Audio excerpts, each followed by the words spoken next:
पितृपक्ष में इन 2 पेड़ों में जरूर चढ़ाएं जल, पूर्वज हमेशा रहेंगे प्रसन्न। पितरों का आशीर्वाद अगर हम पर बना रहे तो हमारे जीवन की कई परेशानियों का अंत हो जाता है। यूँ तो हमें अपने पितरों का स्मरण हमेशा करते रहना चाहिए, लेकिन अगर आप हमेशा अपने पितरों को याद ना भी कर पाएं तो पितृपक्ष के दौरान उनके निमित्त श्राद्ध तर्पण आप कर सकते हैं। 16 दिन तक चलने वाले पितृपक्ष साल 2024 में 17 सितंबर से शुरू हो रहे हैं और 2 अक्टूबर को श्राद्ध पक्ष का समापन होगा। पितृपक्ष की शुरुआत भाद्रपद माह के शुक्ल पक्ष की पूर्णिमा तिथि से होती है। पितृपक्ष को श्राद्ध के नाम से जाना जाता है। हिंदू धर्म में पितृपक्ष का विशेष महत्व है।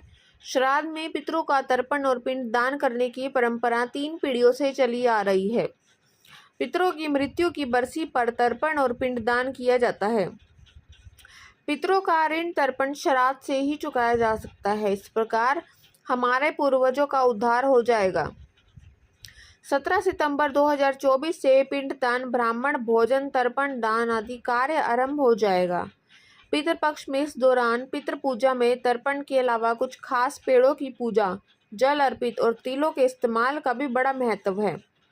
मान्यता के अनुसार पितृ पूजा में तिल का प्रयोग करने से पितृ प्रसन्न होते हैं। तो आइए जानते हैं कि किस तरह से आप तिलों का इस्तेमाल और 2 पेड़ों की पूजा कर पितृ को प्रसन्न कर सकते हैं और तिल के कौन से उपाय आपको लाभ दिलाएंगे, इससे पितृ प्रसन्न होते हैं। लेकिन उससे पहले अगर आप भी चाहते हैं कि लक्ष्मी माता का आशीर्वाद आप पर बना रहे तो इस वीडियो को एक लाइक करिए और चैनल को सब्सक्राइब कर ले और कमेंट बॉक्स में जय लक्ष्मी माता जरूर लिखें। पितृपक्ष 2024 तिथि। हिंदू पंचांग के अनुसार भाद्रपद माह की पूर्णिमा तिथि का आरंभ 17 सितंबर को सुबह 11:44 से शुरू होगा। वहीं पूर्णिमा तिथि का समापन 18 सितंबर को सुबह 8:04 पर होगा।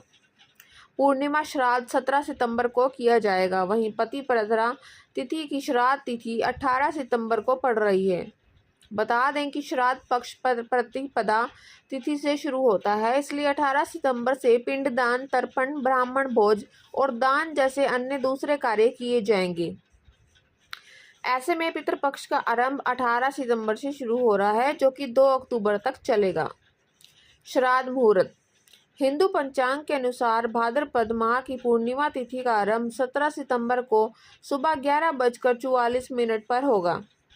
पूर्णिमा तिथि का समापन 18 सितंबर को सुबह 8:04 पर होगा।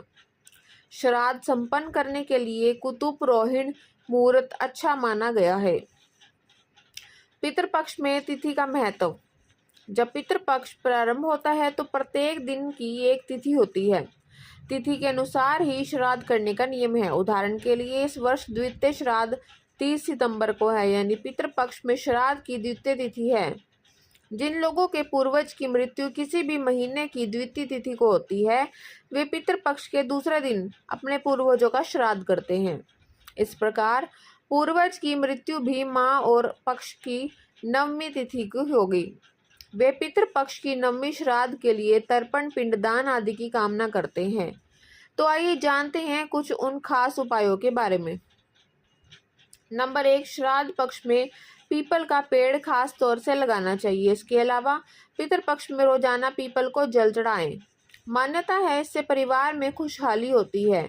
पुराणों के अनुसार इसमें पितरों का वास होता है, इसलिए पीपल के पेड़ पर दूध में पानी और तिल मिलाकर चढ़ाना चाहिए। इससे पितर संतुष्ट होते हैं। पितृपक्ष में रोज शाम को पीपल के नीचे तेल का दीपक जलाएं, साथ ही पितृ सूक्त का पाठ करें। इससे पितृदोष खत्म होता है और धन संकट दूर होता है। नंबर 2, तुलसी में लक्ष्मी जी का वास माना गया है। पितृपक्ष में तुलसी की पूजा करने से पितृ भी संतुष्ट हो जाते हैं, साथ ही लक्ष्मी घर में वास करती है। पितृदोष के बुरे प्रभाव से बचने के लिए 5 मुखी, 7 मुखी, 8 मुखी और 12 मुखी रुद्राक्ष धारण करें। यदि ये उपलब्ध ना हो पाए तो आप नवग्रह रुद्राक्ष माला भी धारण कर सकते हैं। पितृपक्ष में शाम को पितरों के नाम एक दीपक जहां पानी रखते हैं वहां भी लगाएं। कहते हैं कि इससे घर में सुख शांति बनी रहती है। नंबर 3, हिंदू घरों में सुबह की पूजा और शाम को संध्या वदन के समय दीपक जरूर जलाया जाता है, लेकिन पितृपक्ष में रोज एक दीपक जलाकर दक्षिण दिशा में अधिक फलदायी माना गया है। दरअसल यह दिशा पितरों की मानी गई है, इसलिए यह उपाय करने से पितरों का आशीर्वाद मिलता है। रोजाना घर के ईशान कोण उत्तर पूर्व के बीच की दिशा में गाय के घी का दीपक जलाने से मां लक्ष्मी आप पर कृपा बरसाएगी। इसके साथ ही घर में कभी आर्थिक समस्याएं नहीं होती है, साथ ही पितर भी प्रसन्न होते हैं। माना जाते हैं कि पीपल के पेड़ पर देवी देवताओं के साथ ही पितरों का भी वास होता है। ऐसे में पितृपक्ष के दौरान रोजाना पीपल में जल देकर घी का दीपक जलाने से पितृदोष में निजात मिलती है। यदि आप पितृपक्ष के दौरान नियमित शाम को किचन में पानी पीने के पास दीपक जलाएं तो पितरों का भी आशीर्वाद मिलेगा, साथ ही माँ लक्ष्मी और माँ अन्नपूर्णा दोनों भी प्रसन्न होंगी। पितृपक्ष को समापन करने के लिए घर के दक्षिण दीवार पर अपने पूर्वजों की तस्वीर लगाएं और उनकी तस्वीर के सामने दिया, धूप या अगरबत्ती जलाएं। विशेष रूप से ऐसा अगर आप श्राद्ध पक्ष के दौरान करते हैं तो आपको विशेष रूप से लाभ मिलेगा। इसके अलावा पितृपक्ष में रोजाना घर में शाम के समय दक्षिण दिशा में तेल का दीपक जलाएं। ऐसा रोजाना भी कर सकते हैं, इससे पितृदोष खत्म हो जाता है। नंबर 4, पितृपक्ष की शांति के लिए रोजाना दोपहर के समय पीपल के पेड़ की पूजा करें। पितरों को प्रसन्न करने के लिए पीपल में गंगा जल में काले तिल, दूध, अक्षत और फूल अर्पित करें। पितरदोष शांति के लिए ये उपाय बहुत कारगर है। पितरदोष को समापन करने के लिए पितरपक्ष में भगवान शिव की रोजाना पूजा करें।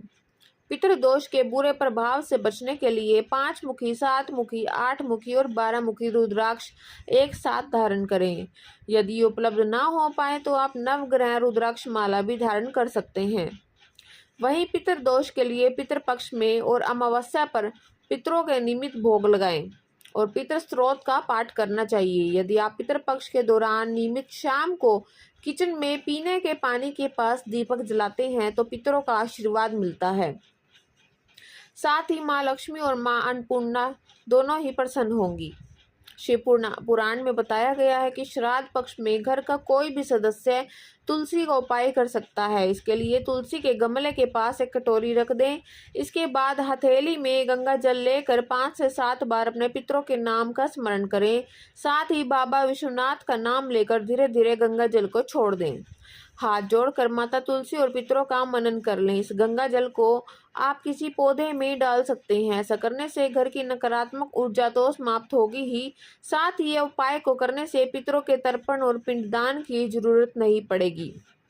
ज्योतिषाचार्य के अनुसार पितृदोष मुक्ति का महापर्व पितृपक्ष भाद्रपद पूर्णिमा से अश्विनी अमावस तक चलता है। इसके लिए 16 दिन पितरों को समर्पित किए गए हैं। नंबर 5, पीपल का वृक्ष विशेषकर श्राद्ध पक्ष में लगाना चाहिए। इसके अलावा पितृपक्ष के दौरान रोजाना पीपल के पेड़ पर जल चढ़ाएं। ऐसा माना जाता है कि इससे परिवार में सौभाग्य आता है। पुराणों के अनुसार वहां पितरों का वास होता है, इसलिए पितरों की तृप्ति के लिए पीपल के वृक्ष पर जल, दूध और तिल मिलाकर तर्पण करना चाहिए। पितृपक्ष की हर शाम पीपल के पेड़ के नीचे दीपक जलाएं, तेल का दीपक जलाएं। पितृ सूक्त का पाठ भी करें, इससे पितृदोष समाप्त हो जाता है। साथ ही वित्तीय संकट भी दूर हो जाता है। पितृपक्ष के दौरान तुलसी के गमले के पास एक कटोरी रख दें। इसके बाद एक हथेली में गंगा जल लेकर धीरे धीरे कटोरी में छोड़ दें। ऐसा करने से आप इस पानी का घर में भी छिड़काव कर सकते हैं। ऐसा करने से घर से नेगेटिविटी दूर होती है। इसके अलावा यदि आप चाहें तो इस पानी को तुलसी के पौधे में डाल सकते हैं। तुलसी के पास जल से जुड़े इस उपाय को करने से कई लाभ होते हैं। बता दें कि यदि आप यह उपाय करते हैं तो आपके अंदर सकारात्मकता आती है और नेगेटिव एनर्जी का नाश होता है। इसके अलावा पिंडदान और तर्पण के बराबर का फल मिलता है। नंबर 6, तुलसी में देवी लक्ष्मी का वास माना गया है। पितृपक्ष के दौरान तुलसी की पूजा करने से पितर भी प्रसन्न होते हैं और घर में देवी लक्ष्मी का वास होता है। पितृपक्ष के दोषों के हानिकारक प्रभावों से बचने के लिए 5 मुखी, 7 मुखी, 8 मुखी और 12 मुखी रुद्राक्ष को धारण करें। यदि यह विकल्प नहीं है तो आप नवग्रह रुद्राक्ष माला भी पहन सकते हैं। पितृपक्ष के दौरान शाम के समय जल रखने वाले स्थान पर पितरों के नाम का दीपक जलाए। ऐसा कहा जाता है कि इससे घर में सुख शांति बनी रहती है। नंबर 7, पितृपक्ष के दौरान हम पितरों का श्राद्ध और तर्पण करते हैं। जब आप पितर को तर्पण दे रहे हैं तो आपको जल में थोड़े से तिल में जरूर मिलाने चाहिए। इससे पितरों की आत्मा को शांति मिलती है। इसके साथ ही यम को भी तिल अति प्रिय होते हैं, इसलिए भी पितरों का तर्पण काले तिल से करने का विधान है। पितृपक्ष में पड़ने वाली एकादशी तिथि के दिन भी विष्णु पूजन में आपको काले तिल का इस्तेमाल करना चाहिए। माना जाता है कि भगवान विष्णु को पितृपक्ष के दौरान अगर तिल अर्पित किए जाएं तो जीवन की सभी बाधाएं दूर हो जाती हैं। भगवान विष्णु प्रसन्न होकर आपको सुख समृद्धि प्रदान करते हैं।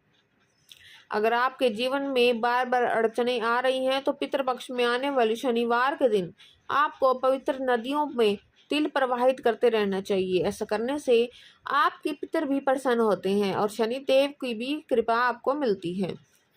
यह उपाय आपके जीवन में आने वाली सभी अड़चनों को दूर कर सकता है। अगर दूध में काले तिल मिलाकर इस दूध को आप पीपल की जड़ में डालें तो सौभाग्य में वृद्धि होती है। आपको पितृपक्ष के दौरान यह उपाय अवश्य करके देखना चाहिए। माना जाता है कि पितृपक्ष के दौरान हमारे पूर्वज धरती पर आते हैं और पीपल के वृक्ष में निवास करते हैं, इसलिए यह उपाय आपके पितर को प्रसन्न करता है। नंबर 9, हिंदू शास्त्रों के अनुसार पितरों के देवता का नाम आर्यमा है। इस पितृपक्ष के में पितरों की पूजा के साथ इनकी पूजा का भी विधान है। आर्यमा को काले तिल अति प्रिय हैं, इसलिए उनकी पूजा में भी काले तिल अर्पित किए जा सकते हैं। ऐसा करने से पितरों के देवता भी प्रसन्न होते हैं और हमारे पूर्वजों की आत्मा को भी शांति प्राप्त होती है। पितरों को प्रसन्न करने के लिए पूरी श्राद्ध के साथ तर्पण और पिंडदान भी अवश्य करें। मनुष्य की सच्ची श्रद्धा भाव से पितर प्रसन्न होते हैं। पितरों की पूजा के दौरान आपने जो भी भोजन 5 जीवों के लिए निकाला है उसे पूजा खत्म होने के बाद इन जीवों को खिलाना चाहिए। देव, पीपल, गाय, कुत्ता और कौवे को अन्न और जल देने से पितर प्रसन्न होते हैं। इसी के साथ मछलियों और चींटियों को भी अन्न देना चाहिए। नंबर 10, पितृपक्ष में ब्राह्मण को भोजन कराने का बहुत महत्व होता है। इस दौरान ब्राह्मण को सम्मान पूर्व घर में आमंत्रित करें और भोजन के साथ दक्षिणा भी जरूर दें।